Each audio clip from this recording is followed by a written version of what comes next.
कुछ technical problem थे बाबू। देखिए, इससे पहले के क्लास में हम आपको एसएचएम पढ़ा दिए थे, सिंपल हार्मोनिक मोशन। एसएचएम का हम हर एक टॉपिक आपको समझा दिए हैं। टी बराबर 2 पाई अंडर रूट L/G, ये हम आपको हर एक टॉपिक तक में ये पढ़ा दिए। टी बराबर 2 पाई अंडर रूट L/G। यहाँ पे अब ये भी बता दिए कि लंबाई में बढ़ेगा तो ये भी बढ़ेगा, लंबाई और इसमें सीधा संबंध होता है। 4 गुना बढ़ेगा तो ये 2 गुना बढ़ेगा, 25 गुना होगा तो ये 5 गुना होगा। अगर ये 4% बढ़ा तो ये 2%, ये 3% तो ये 1.5%। परसेंटेज चेंज करके बढ़ा दिए। गर्मी के दिन में लंबाई बढ़ेगी तो आवर्तकाल बढ़ेगा, ठंडी के दिन में लंबाई घट जाती है सिकुड़ के तो आवर्तकाल घट जाता है। जी के मान में भी हम आपको बता दिए थे, ऊंचाई पे जाएंगे तो जी का मान घटेगा तो आवर्तकाल बढ़ जाता है। अंतरिक्ष में जी का मान 0 तो आवर्तकाल अनंत हो जाता है। पृथ्वी के केंद्र में जाएंगे तो जी का मान, पृथ्वी के खोद के अंदर जाएंगे जी का मान कम होगा, आवर्तकाल घट जाएगा। केंद्र पर चले जाएंगे तो जी का मान 0 हो जाएगा, आवर्तकाल क्या हो जाएगा, अनंत हो जाएगा। ये सब तो पढ़ाई दिए थे। अब बात करते हैं, देखिए ध्यान से, कोई स्प्रिंग है, स्प्रिंग, अगर किसी चीज को स्प्रिंग से लटका देते हैं ना, स्प्रिंग से इस तरह से, तो स्प्रिंग में भी ना एसएचएम होता है। स्प्रिंग में एसएचएम होता है। स्प्रिंग कोई गुटका है इस तरह से लटका हुआ है, इसको अगर आप खींचेंगे ना तो ध्यान से देखेंगे ये भी एसएचएम करता है, सिंपल हार्मोनिक मोशन। एक फिक्स पॉइंट के ऊपर जाएगा, फिर लटक के नीचे आएगा, फिर बीच में आएगा, लटक के ऊपर जाएगा, नीचे जाएगा, ऊपर जाएगा, नीचे आएगा। अब आपसे ये कह सकता है कि क्या स्प्रिंग से लटकी वस्तु एसएचएम यानी सिंपल हार्मोनिक मोशन करती है कि नहीं करती? कर देती है। सिंपल हार्मोनिक मोशन के लिए है क्या, एक कोई भी मिड पॉइंट होना चाहिए, ये मिड पॉइंट। एक बार कोई भी ऑब्जेक्ट, कोई भी वस्तु एक बार इधर जाए, फिर लौट के अपने मिड पॉइंट पे आए, फिर एक बार इधर जाए, फिर लौट के एक बार मिड पॉइंट पे इधर आए। वही वही तो इसमें होता है, बस ऊपर नीचे हो रहा है। इसमें दाहिने बाएं हो रहा है, इसमें ऊपर नीचे हो रहा है। देखिए, एक बार नीचे जाएगा, फिर बीच में आएगा, फिर एक बार ऊपर जाएगा, फिर बीच में आएगा। इसमें देखिए, दाहिने बीच में, बाएं बीच में, यानी एक बार एक डायरेक्शन में, फिर बीच में आता है। दाहिने बीच में, बाएं बीच में। इसमें भी देखिए, नीचे बीच में, ऊपर बीच में, नीचे बीच में, ऊपर फिर बीच में, नीचे फिर बीच में। यानी यहाँ ऊपर नीचे बीच में हो रहा है, ऊपर नीचे बीच में, ऊपर नीचे बीच में। यहाँ दाहिने बाएं बीच में, दाहिने बाएं बीच में, दाहिने बाएं बीच में, ऊपर नीचे बीच में, दाहिने बाएं बीच में। समझ में आ गया? तो पेंडुलम भी आपका एसएचएम करता है। पेंडुलम क्या करता है? एसएचएम। ये तो पढ़ाई दिए। अब ससुरा ये बात समझिए, स्प्रिंग भी आपको एसएचएम करता है, स्प्रिंग भी एसएचएम करता है। लेकिन दिक्कत समझो बबुआ, एसएचएम कर रहा स्प्रिंग, ध्यान से समझिए, एसएचएम कर रहा स्प्रिंग का फॉर्मूला टी बराबर 2 पाई अंडर रूट L/G, यानी यह डिपेंड करता है इसके लंबाई पर, समझा गया, इसके लंबाई पर, और साथ साथ इसके नीचे जो ग्रेविटी लग रही है उस पर। लेकिन इस ग्रेविटी तो पूरी पृथ्वी पर कमोबेश एक जैसी लगती है, लेकिन स्प्रिंग के लिए तो अलग अलग चीज।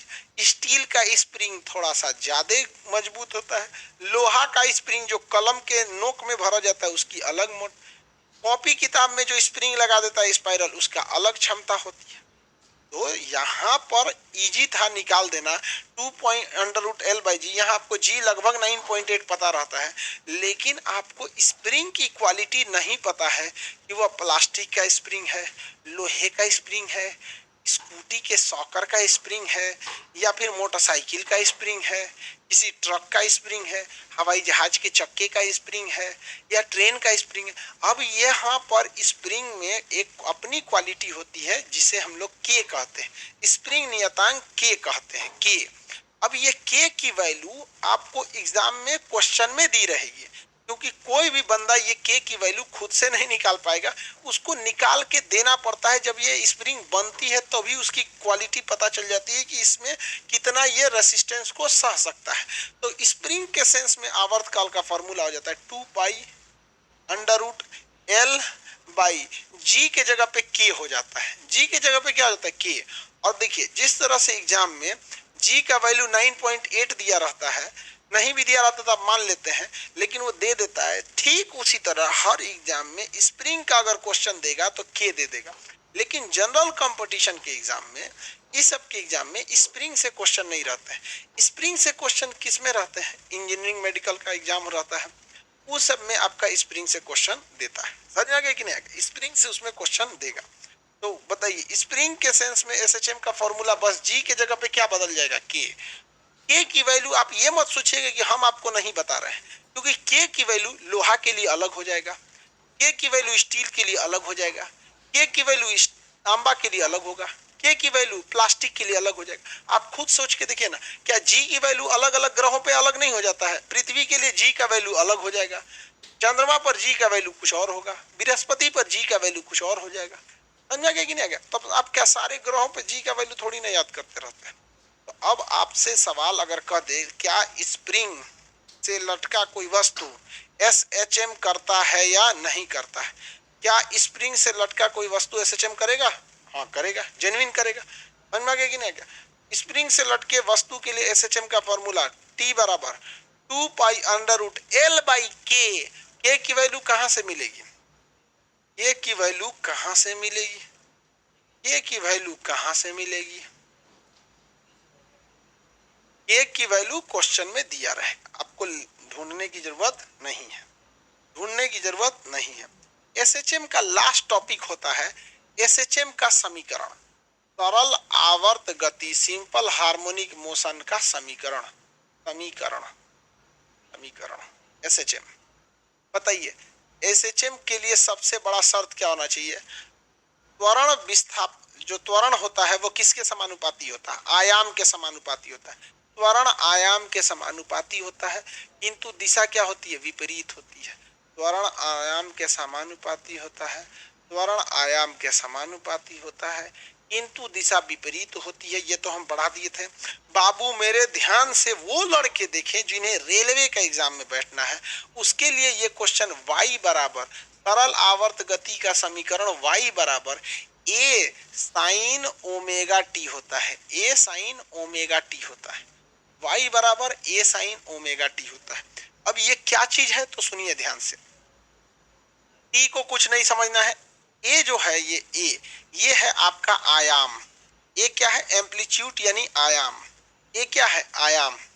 आयाम आप समझते हैं कि कोई भी एसएचएम करने वाली वस्तु लटकी है, ये अधिकतम कितनी दूरी तक जा सकती है, ये मैक्सिमम डिस्टेंस ही आयाम कहलाता है। आयाम कहलाता है। मध्यमान स्थिति से अधिकतम विस्थापन क्या कहलाता है? आयाम कहलाता है। तो बताइए ए किसे बता रहा है? आयाम को बताता है। ए आयाम को बताता है। ओमेगा, ओमेगा का तो वैल्यू पता होता है 2 पाई एन होता है। ओमेगा पढ़ा दिए आपको, कोणीय चाल। ओमेगा क्या चीज है? कोणीय चाल है। कोणीय चाल ओमेगा 2 पाई एन। ओमेगा क्या है? कोणीय चाल 2 पाई एन है। आप कहेंगे कि इस सूत्र का यूज क्या है? ये क्या इसका ऐसे जनरली यूज तो देखेंगे तो नहीं है, लेकिन क्वेश्चन पूछने के लिए दे देता है। जैसे sine square theta cos square theta, इसका जनरली यूज क्या चीज है, लेकिन एक क्वेश्चन तो देगा ना आपको, इसलिए आपको इससे क्वेश्चन दे देगा। कैसे क्वेश्चन देगा? बच्चों की तरह क्वेश्चन। ये क्वेश्चन जिसका छूट गया वो अपने माथा पर परमानेंट मार्कर से लिखवा लो कि हम करमखोर हैं।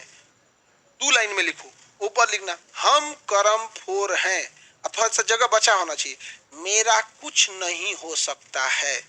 अगर ये वाला सवाल फंस गया तो माथा पे परमानेंट मार्कर से, परमानेंट पूरा कचकचा के ऐसे हम करम गोदवा लो, गोदना गोदवा के टैडू बनवा के हम करमखोर है। देखो कैसे, अगर ये क्वेश्चन छूटता है तो वो करमखोर कैसे है? अगर किसी का समीकरण देता है एसएचएम का समीकरण y बराबर 10 साइन 40 टी, ऐसे कर देगा 10 साइन 40 टी। ये क्वेश्चन है बाबू। कहेगा इस समीकरण की मदद से, इस समीकरण से आयाम ज्ञात करें। आयाम क्या होगा? इस समीकरण से आयाम ज्ञात कीजिए। लो, अरे भाई इकरा से इजी सवाल क्या हो सकता है? बताओ बाबू, करमखोर लोग जरा ध्यान से सुनो। आयाम जो साइन थीटा से पहले लिखा हुआ अक्षर आयाम को बताता है। साइन थीटा से पहले लिखा है ए, ये आयाम को दर्शाता है। क्वेश्चन में साइन थीटा से पहले लिखा है 10, यानी आयाम जो होगा इसका वो हो जाएगा 10। अब ये बताओ बाबू, ये क्वेश्चन जिस ससुरा का छूटे उसको मार के बांध के मारना चाहिए कि नहीं मारना चाहिए? और रेलवे का हमेशा ये फेवरेट क्वेश्चन है, छोड़ ये दे देता है, बताओ एगो समीकरण दे देगा, अब बताओ आयाम क्या चीज होता है? अगर ऐसा सवाल किसी से छूट जाए तो उसको बोरा में बांध के लाठी से मारना चाहिए। उसको जीने का अधिकार नहीं है पृथ्वी, भारत में तो नहीं जीने का अधिकार है, उसको भेज देना चाहिए पाकिस्तान, अफगानिस्तान भेज दो ससुरा को। इस साइन थीटा से पहले जॉन्ची लिख दिया, वही क्या चीज है? आयाम है। वही क्या है? आयाम। कई को घोंचुआ का देखा वो साइन थीटा के पास जो मिल गया आयाम है, साइन थीटा के पास 40 है आयाम है। अरे घोंचू, दहीने नहीं जाना, पहले जाना है, ये मतलब आयाम। साइन थीटा से पहले जो लिखा है वो क्या है? आयाम है। क्या लिख दिया है भाई? आयाम। तो साइन थीटा से पहले कुछ भी लिखेगा वो क्या हो जाएगा? आयाम हो जाएगा। तो बताओ कोई गधा है जिससे आयाम नहीं निकल पा रहा है? आयाम एक फॉर्मूला देते हैं, बताओ आयाम क्या होगा? y बराबर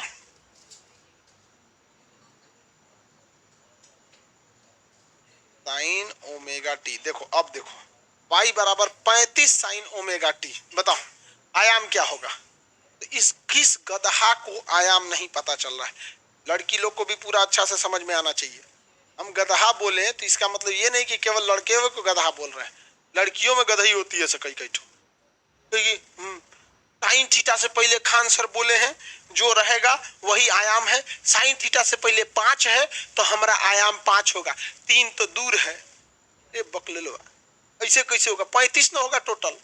हाँ, ज्यादा दिमाग नहीं लगाना है। साइन थीटा से जस्ट पहले क्या है? 35 है, तो यहाँ आयाम बताइए तो 35। आयाम क्या हो गया? 35। सिंपल एम्पलीट्यूड सिंपल निकलता है।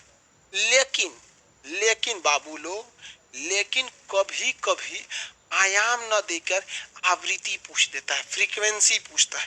क्या पूछता है? फ्रीक्वेंसी पूछ देगा, कहेगा कि बताइए फ्रीक्वेंसी क्या होगी। जैसे सुनिए बाबू ध्यान से, कह देगा कि एक समीकरण दे देगा y बराबर 10 साइन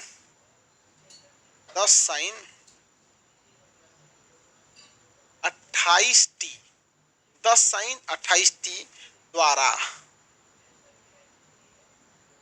दर्शाया गया एसएचएम की आवृत्ति यानी फ्रीक्वेंसी क्या होगी? आवृत्ति यानी फ्रीक्वेंसी क्या होगी? तो भैया आयाम पूछता तो धाए दे मार देते 10, आयाम पूछता तो फटाक से क्या मारते? 10। लेकिन ये ससुरा ने आयाम नहीं पूछा, ये चाहता है कि आपको फंसाया जाए, लेकिन लड़कों के जीवन फंस गया तो बर्बाद हो गया। कहीं भी फंसना नहीं है, बहुत लोग चाहेंगे आपको कि आपको फंसाया जाए। समझ में आ गया कि नहीं आ गया?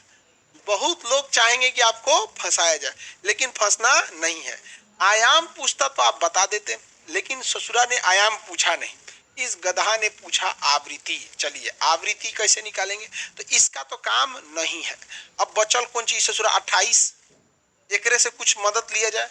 ये 28 जो होता है ये ओमेगा का वैल्यू होता है। देखिए साइन थीटा के आगे या टी से पहले, साइन थीटा से आगे या टी से पहले जो होता है वो होता है ओमेगा। क्या होता है? ओमेगा। तो बताओ बाबू ओमेगा बराबर कितना है? 28। ओमेगा बराबर 28, और ओमेगा का फॉर्मूला होता है, आप ओमेगा लिखिए या 2 पाई एन लिखिए, बात बराबर है 28। समझ में आ गया कि नहीं आ गया? 28 2 से काटिएगा इसको तो कितना में होगा? 14 में हो गया 14। यहाँ बताइए पाई इंटू एन, एन क्या है? आवृत्ति। पाई इंटू एन आवृत्ति है, तो बताइए पाई इंटू एन, तो बताइए पाई एन बराबर कितना हो गया? 14। बताइए बाबू तो एन का वैल्यू कितना हो गया?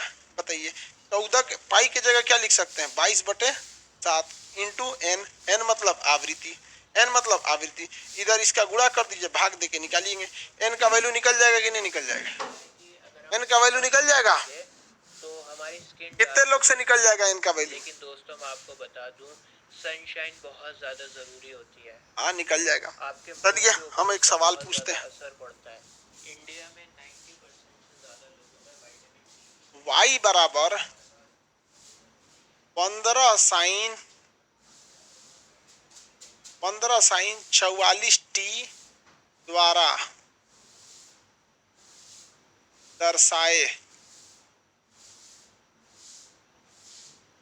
एसएचएम का आवृत्ति निकालिए, फटाक से निकालिए, देखते हैं कितने लोग निकालते हैं। आवृत्ति यानी फ्रीक्वेंसी क्या होगा? आवृत्ति यानी फ्रीक्वेंसी क्या होगा बताइए फटाक से। एसएचएम में आज चैप्टर खत्म हो जाएगा, फिर इसके बाद प्रेशर पढ़ाएंगे।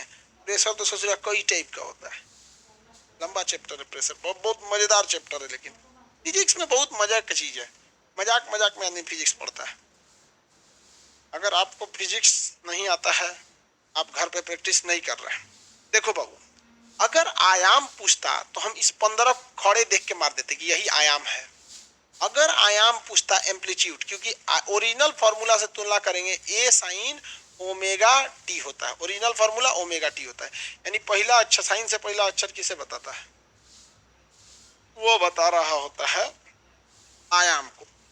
यानी हमको ये मदद करने वाला नहीं है, मदद मिलेगी तो 44 से मिलेगी। यानी 44 किसके जगह पे है, ओमेगा के जगह पे है 44। ओमेगा का फॉर्मूला 2 पाई एन होता है, ये हो गया 44। इससे काटिएगा ये बच जाएगा 22। बताइए पाई एन बराबर 22, पाई के जगह पे पाई एन का मान कितना हो गया 22। बताइए पाई बराबर क्या होता है 22/7 होता है, इंटू एन मतलब क्या हो गया आवृत्ति, यहाँ हो गया 22। 22 एकम में 22, इधर 22 एकम में 22, 22 एक बज गया, 7 इधर भागे उधर गुणा हो जाएगा। आवृत्ति कितनी हो गई 7। आवृत्ति को हर्ट्ज में लिखते हैं, आवृत्ति का मात्रा क्या होता है हर्ट्ज।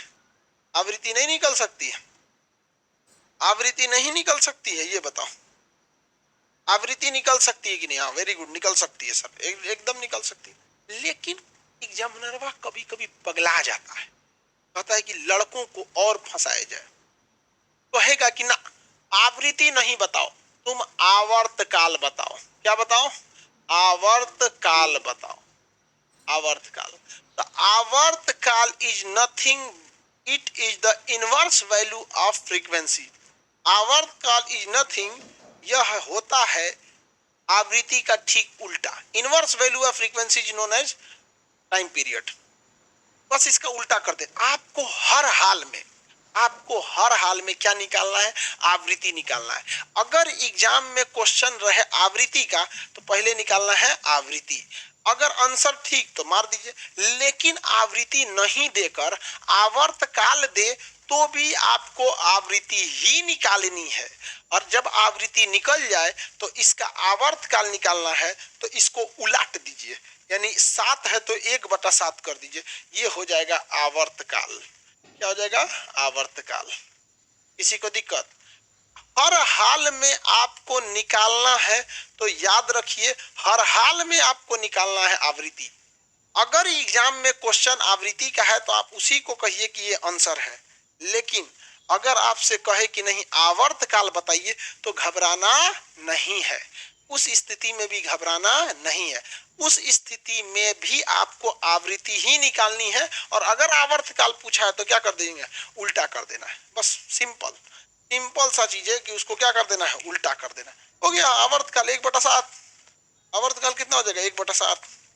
अब हम आपसे एक सवाल पूछते हैं, बताओ बाबू लोग, अगर एग्जाम में आवृत्ति आवर्तकाल दिया रहेगा तो क्या डायरेक्ट आवर्तकाल निकालेंगे कि आवृत्ति निकालेंगे। हाँ वेरी गुड, आवृत्ति निकालेंगे, फिर उसको उल्टा कर देंगे, आवर्तकाल हो जाएगा। इतना मेहनत थोड़ी करते हैं कि सोच रहा हम आवृत्ति आवर्तकाल अलग अलग निकालेंगे। किसी को कोई दिक्कत है, किसी को कोई दिक्कत नहीं ना, चलिए वेरी गुड। अब हम आपसे एक सवाल देते हैं, आप बताएंगे इसमें इसकी वैल्यू y बराबर 40 साइन 88 टी में आवर्तकाल, आवर्तकाल बताइए आवर्तकाल क्या होगा। हम आपको 2 मिनट का समय देते हैं। I will give you 2 minutes to solve this question, otherwise I will close this class. 2 minute का समय है आपके, you have 2 minutes, you have 2 minutes, 2 minute है आपके पास। बन जाना चाहिए, बन जाना चाहिए बाबू। ये सवाल आप सिंपल सा क्वेश्चन, एसएचएम चैप्टर से थोड़ा बहुत बड़ा। बाबूआ देखिए ध्यान से, क्या क्वेश्चन में कहीं भी आपसे आयाम यानी एम्पलीट्यूड पूछा नहीं, तो इनसे काम नहीं चल सकता है। जो मदद करेंगे 88 करेंगे। 88 किसके जगह पे है, ओमेगा के जगह पे है। हर हाल में हमको फ्रीक्वेंसी ही निकालनी है। 2 पाई एन, एन मतलब फ्रीक्वेंसी बराबर 88। इसको काटेंगे तो 2 एकम में 2, और 2 को काटेंगे इसको 44 बार में जाएगा, यानी पाई एन इज इक्वल टू कितना हो गया, 44 हो गया। पाई के जगह पे 22/7 लिख देते हैं, इसके जगह एन लिख देते हैं, ये हो गया 44। इससे काटेंगे 22 एकम में 22, ये 2 बार में कट जाएगा। इधर 7 है, इधर गुणा करेंगे 14 हो जाएगा। तो आवृत्ति कितनी हो गई, 14 हर्ट्ज हो गई। आवृत्ति 14 हर्ट्ज हो गई। लेकिन एग्जाम में आवृत्ति नहीं पूछकर आवर्तकाल पूछा है, तो ये आपका आंसर नहीं हो सकता। आवर्तकाल t इज इक्वल टू आवृत्ति का उल्टा, तो 1/14 ये हो जाएगा आपका आवर्तकाल। क्या हो जाएगा, आवर्तकाल। क्या निकल गया बाबू, आवर्तकाल। किसी को कोई दिक्कत,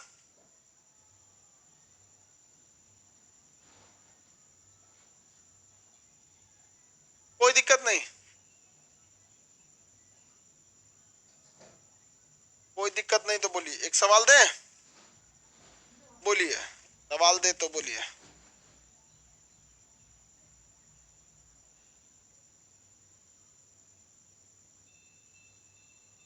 चलिए एक सवाल देते हैं आपको।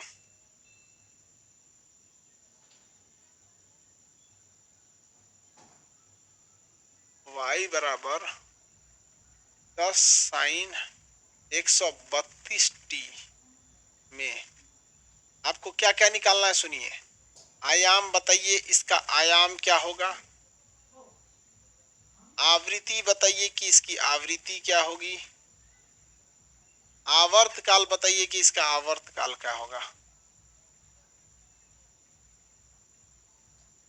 बताइए।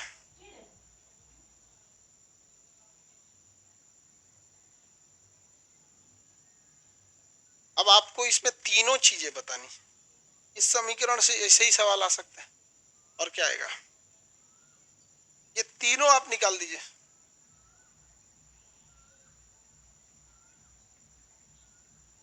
बता सकते हैं कि नहीं बता सकते हैं, हम 2 मिनट टाइम देते हैं आपको।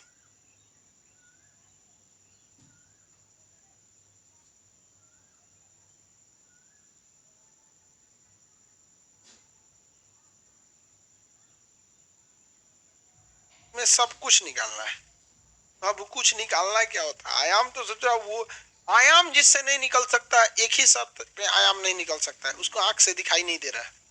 नहीं तो एम्पलीट्यूड निकालने में प्रॉब्लम क्या होगा, गधा से गधा आदमी भी एम्पलीट्यूड निकाल सकता है।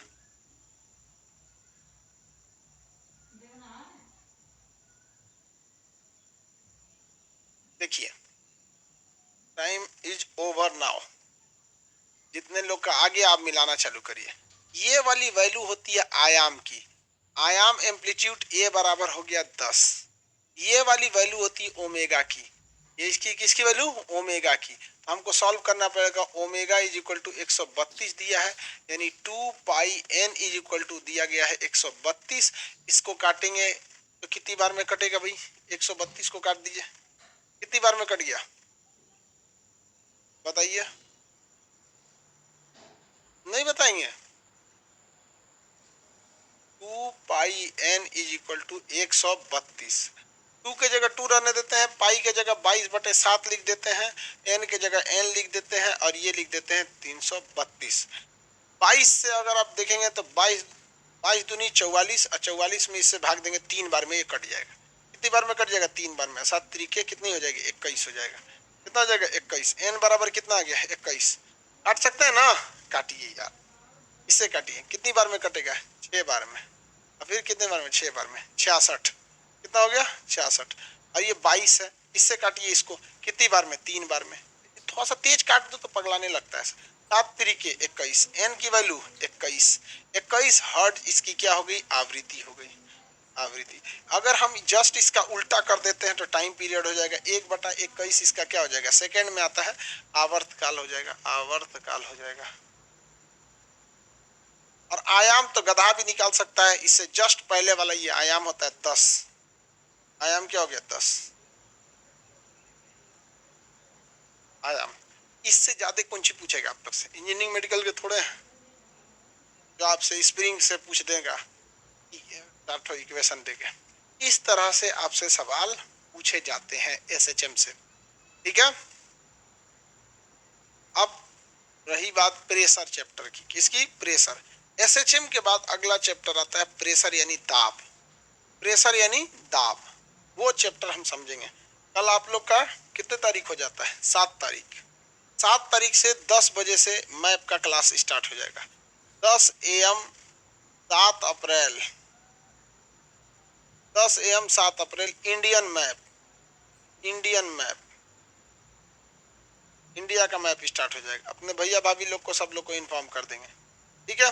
अब हम लोग को चैप्टर देखना है कौन सा, दाब, प्रेशर, प्रेशर या दाब,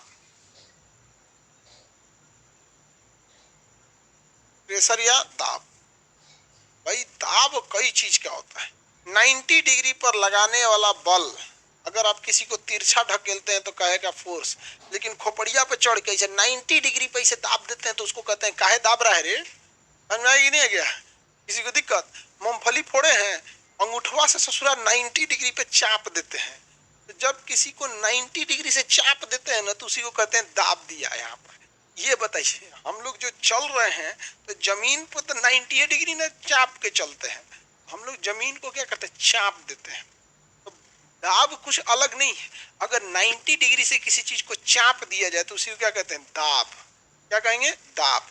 तो किसी क्षेत्रफल पर लगने वाला अभिलंबवत बल यानी perpendicular force is known as pressure, दाब, प्रेशर। कई तरह का दाब होता है भैया।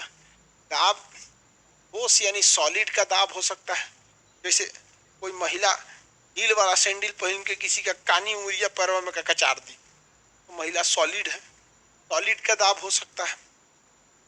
गैस का दाब हो सकता है, गैस का भी दबाव हो सकता है। गैस का दाब आप देखे होंगे, परफ्यूम मारिएगा अपने ऊपर माना तो लगेगा जैसे प्रेशर मार रहा है। समझ में आ गया कि नहीं गया। साइकिल का टायर देखते हैं भम से फट जाता है, किसके दबाव से, ठोस के नहीं, गैस का। गैस का दबाव हो सकता है, लिक्विड का दबाव हो सकता है, द्रव का दबाव हो सकता है, लिक्विड का। पाइप के अंदर दबाव हो सकता है, पाइप के अंदर आप देखिएगा कोई कोई पाइप, गैस का पाइप होता है ना, उसके अंदर भी दबाव होता है, पाइप भी फट जाता है कभी कभी। पानी वाला देखते हैं, पानी ऐसे दीवार, किसी का घर बनता है नया नया तो पानी पटाता है उसमें, प्रेशर नहीं आ रहा है रे, तेज करता नहीं, कहता है कि फूल तेज हो गया, आदमी धके दीवार पे ऊपर जाना होता है तो उसका टोटिया धक दाब देता है, थुथुरवा उसका, तो दूर तक मारता है। तो पाइप का भी प्रेशर अलग हो सकता है। और किसका, गुब्बारा का प्रेशर हो सकता है, गुब्बारा यानी बलून। कोई कोई गुब्बारा दिखेगा, फूकते फूकते फूकते उसमें अंदर दबाव लगता है, फट जाता है, कहेगा गुब्बारा ऊंचाई पे जाके क्यों फट जाता है। बुलबुले का दबाव हो सकता है, बुलबुला, पानी के अंदर बुलबुला, बुलबुला तो गाना था ना, बुलबुला ओ बुलबुला।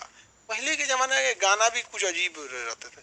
हम तुम एक कमरे में बंद हो और घड़ियाल आ जाए, मगरमच्छ आ जाए, ऐसा कर गया ना। पहले के गाना भी कुछ कुछ थे सब उठपट, आजो कुछ का गाना भी अजीब टाइप का। कुर्ता पैजामा काला काला, अरे तेरा पैजामा उड़ गया तो क्या करे, क्लिप बांध के रखना चाहिए, कुर्ता पैजामा काला काला।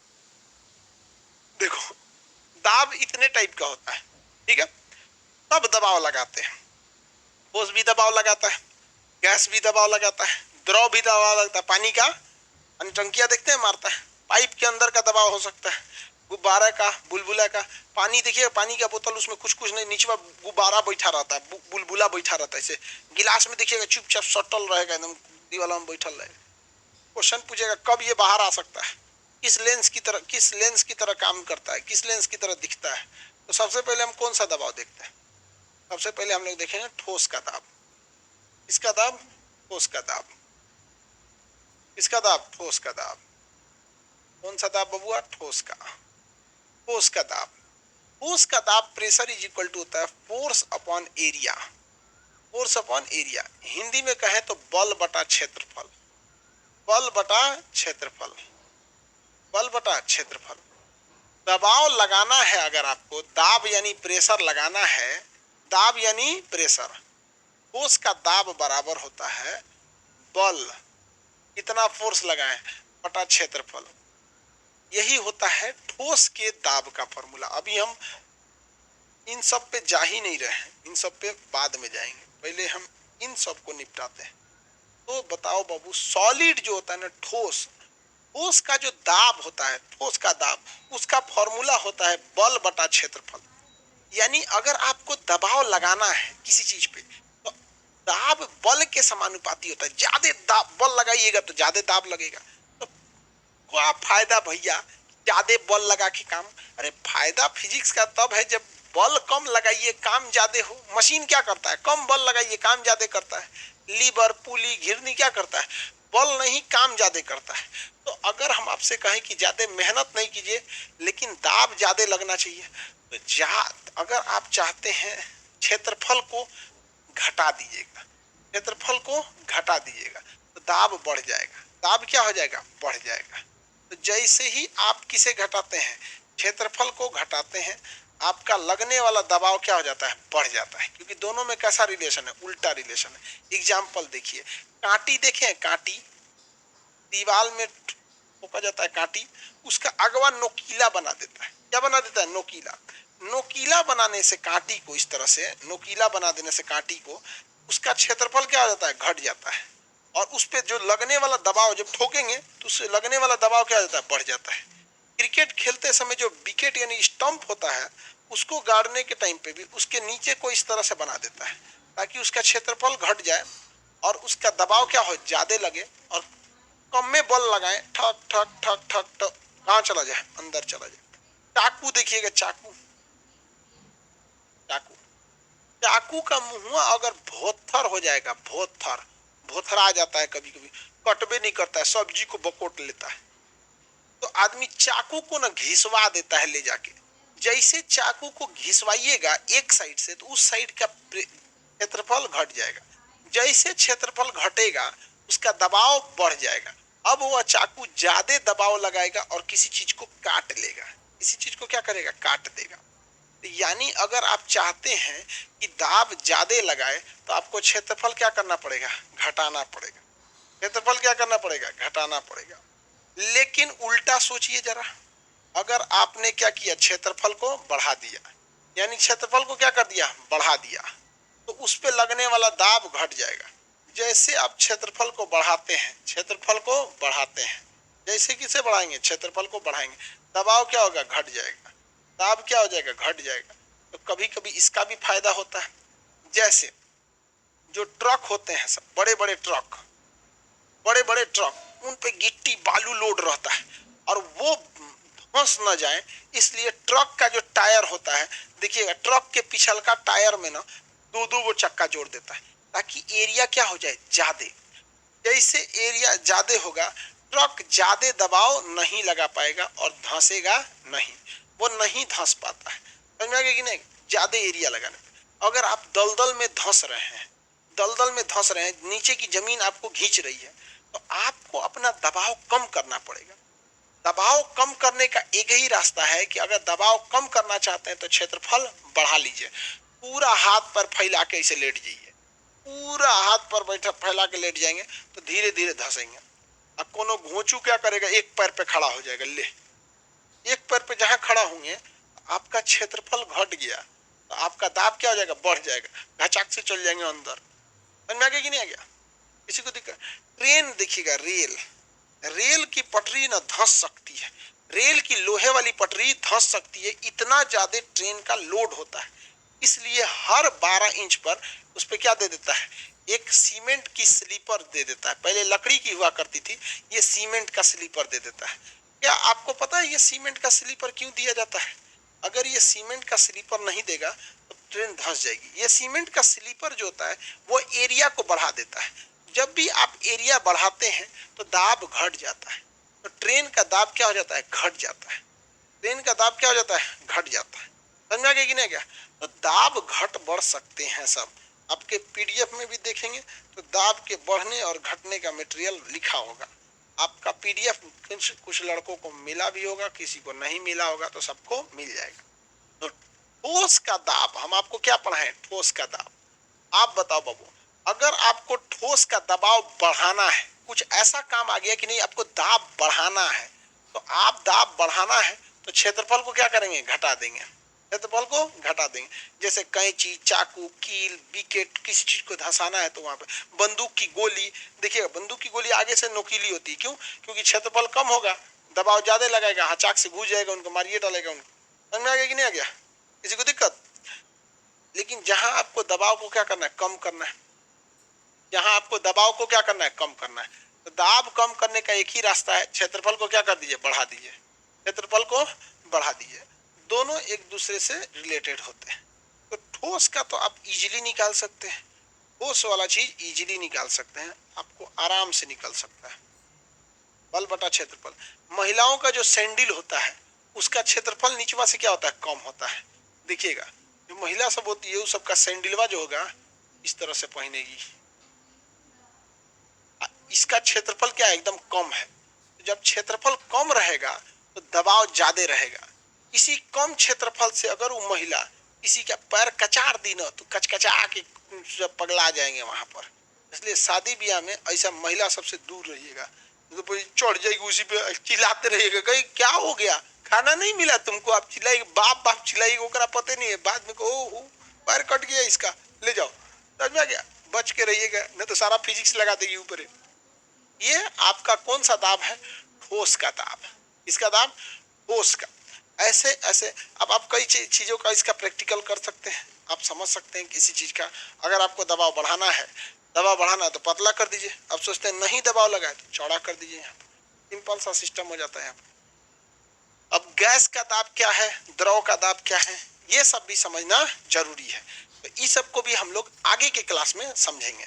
अब आज के लिए इतना ही रहने देते हैं, कल 10 बजे आप लोग को इंडियन मैप। ठीक है, आज के लिए इतना ही, अब आगे कल क्लास करेंगे।